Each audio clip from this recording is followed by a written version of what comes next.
we provide you the platform to turn your dreams into reality.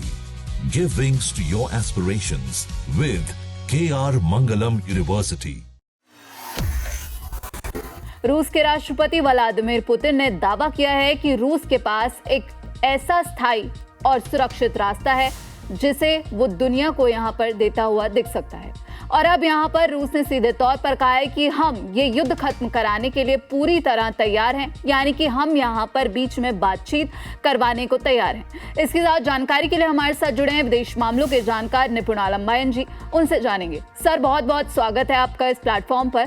Sir, मेरा पहला सवाल आपसे यही है कि जहां एक तरफ ईरान इजराइल अमेरिका युद्ध चल रहा है, अब रूस की तरफ से बड़ा बयान सामने आया है। हालांकि रूस ने भारत की तारीफ की है, लेकिन अब यहां पर अगर हम पुतिन के बयान की बात करें या फिर रूस के बयान की बात करें जिसमें ये कहा गया है कि हम ईरान युद्ध जो है खत्म करवाने के लिए तैयार हैं, इसे आप कैसे देखते हैं? देखिए, निश्चित रूप से अगर रशिया का ये स्टेटमेंट आया है तो ये वाकई में स्वागत योग्य है। पहली तो बात ये, दूसरी बात, रशिया ही वो ताकत है जो इस वॉर को समाप्त करा सकता है। रीजन इसका वो सिंपल सा है कि ईरान जो इतने दिन तक अमेरिका के सामने फाइट लड़ रहा है, उसकी वजह ही यही है कि रशिया उसको बैकएंड सपोर्ट कर रहा है। अगर रशिया का सपोर्ट खत्म हो जाएगा तो ईरान इस वॉर को खींच ही नहीं सकता लंबा।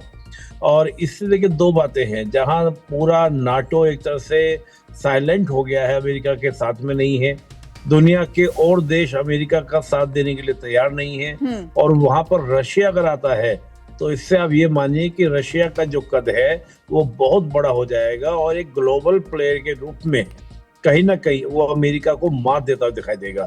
और इससे अमेरिका सर, यहाँ सवाल लेना चाहूंगी कि पुतिन जो है जो दावा कर रहे हैं कि रूस के पास एक ऐसा सुरक्षित और स्थायी ट्रांजिट रूट है जो युद्ध और बाहरी खतरों से पूरी तरह सुरक्षित है।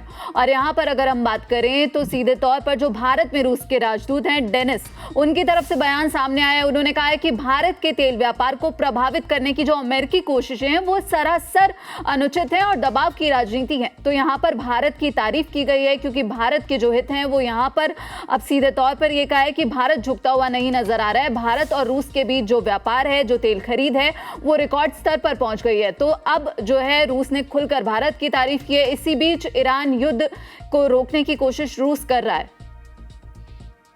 देखिए, जो हम इस तरह की बात आई है, जो रशिया की ओर से जो बात आई है, देखिए रशिया तो इसको एक अपॉर्चुनिटी की तरह देख रहा है। बिल्कुल, कि भारत और रशिया के जो संबंध है वो मजबूत हो।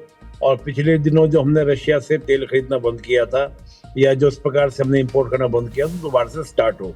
और रशिया ये प्रमाणित करने का प्रयास कर रहा है कि हम ज्यादा रिलायबल हैं, ना कि अमेरिका। अमेरिका तो आपका यूज करेगा और हम आपके रिलायबल पार्टनर हैं 1971 से। तो रशिया उस डिप्लोमेसी के तहत इस बात को बोल रहा है। तो रही बात जो उसने कहा कि जो दूसरा रूट, वो रूट जो है नॉर्थ साउथ ट्रांजिट कॉरिडोर है, NSTS उसको बोलते हैं, लेकिन वो रूट भी होर्मुज से तो नहीं जा रहा है, लेकिन वो ईरान से तो जाएगा। ईरान से होते हुए वो आपका जाएगा, यानी कि ईरान, अजरबैजान होते हुए वो रशिया तक जाता है। रशिया से फिर वो घूमते हुए यूरोप होते हुए फिर भारत वापस आता है, और भारत जो वापस आता है वो आपका गल्फ ऑफ अडान से वापस आता है। यानी गल्फ ऑफ जो अडान है, यानी कि जो यमन के पास है, यमन की खाड़ी के पास से होते वापस आएगा। तो वो रूट है, लेकिन वो रूट भी तो ईरान से ही जा रहा है। बस ये है कि वो होर्मुज से नहीं जाएगा, तो वो बाय रोड जो है, बाय लैंड जो है, वो ईरान से होते हुए जाएगा। तो रशिया उस बात की बात कर रहा है। कैसे सुरक्षा देते हुए नजर आएगा? क्या इसी के चलते यहाँ पर अब जो दिमित्री पेस्कोव है उनकी तरफ से बयान आया है कि रूस ऐसी किसी भी पहल में योगदान देने को तैयार है जिससे जो मौजूदा सैन्य टकराव है उसको जल्द शांति की दिशा में जो है ले जाया जा सके? मैं मानता हूं कि रशिया ही वो देश है जो उसमें मीडिएटर कह लीजिए, युद्ध को समाप्त करवा सकता है। देखिए, अमेरिका चाह रहा है युद्ध रुके, बिल्कुल, ईरान भी लड़ना नहीं चाहता है, लेकिन ईरान को जो बैकएंड सपोर्ट है, वो जो स्ट्रेटजिकल हम कह सकते हैं, चाहे वेपन के बारे में कहें या इंफॉर्मेशन के बारे में कहें, वो रशिया के द्वारा किया जा रहा है। इतना हो रहा है कि चीन केवल क्या कर रहा है कि ईरान से उनका जो सप्लाई है, इंपोर्ट लगातार चीन कर रहा है, तो चीन ईरान को आर्थिक मजबूती दे रहा है, लेकिन जो स्ट्रेटजिकल डेप्थ है वो दी जा रही है रशिया के द्वारा। रशिया अगर ईरान को ये बात समझाएगा कि भैया वॉर को रोकना है, अमेरिका राजी है, तो मुझे लगता है कि फिर विलंब नहीं होगा, फिर निश्चित रूप से युद्ध रुक भी जाएगा। पर एक बात जान लीजिए सोनम जी, इससे क्या होगा कि गल्फ कंट्रीज हो या पूरी दुनिया हो, उसमें रशिया का कद बढ़ जाएगा और अमेरिका का कद जो है वो कहीं ना कहीं डाउन होगा। इसको हम ये कह सकते हैं बिल्कुल कि बिल्कुल सर, यहाँ स्ट्रेटेजिकली पर लॉस रूस होगा। की तरफ से हालांकि बयान भी आया था, यहाँ पर ट्रम्प का मजाक उड़ाते हुए कहा था कि हॉर्मुज का रास्ता नहीं खुलवा पा रहे हैं और आप युद्ध जीतने की बातें करते हैं। वही बात मैं कह रहा हूँ। अब देखिए हॉर्मुज का रास्ता क्यों नहीं खुल पा रहा है, इसको लेकर भी प्रेसिडेंट ट्रम्प या हम देखें जो मार्को रूबियो हैं जो फॉरेन मिनिस्टर है अमेरिका के, उनका बयान मुझे याद है, उन्होंने कहा कि हॉर्मुज को हम खुलवा सकते हैं लेकिन जो नाटो कंट्रीज के बेसिस हैं वो हमको अगर यूज करने के लिए मिल जाएं, वो देश देने को तैयार नहीं। उनको लग रहा है कि अगर हमने अपने बेसिस दिए तो जैसे गल्फ कंट्रीज में जहां जहां अमेरिका के बेसिस पर ईरान हमले कर रहा था, कल को हमारे बेसिस पर भी हमले हो सकते हैं।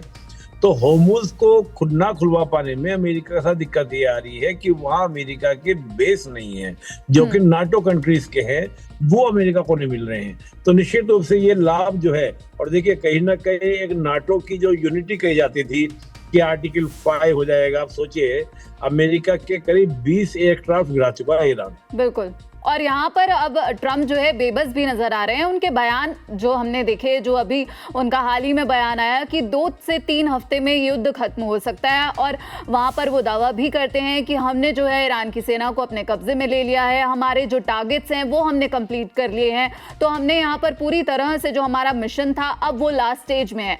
अमेरिका ये कहता हुआ नजर आ रहा है, लेकिन ईरान की बात करें तो ईरान ने भी सीधे तौर पर कह दिया है कि ये अब जो ट्रम्प का सिर्फ भ्रम है, वो पाषाण युग की बात करते हैं, लेकिन ये सिर्फ उनकी कल्पना है और ऐसा बिल्कुल भी नहीं है, ये सच नहीं है।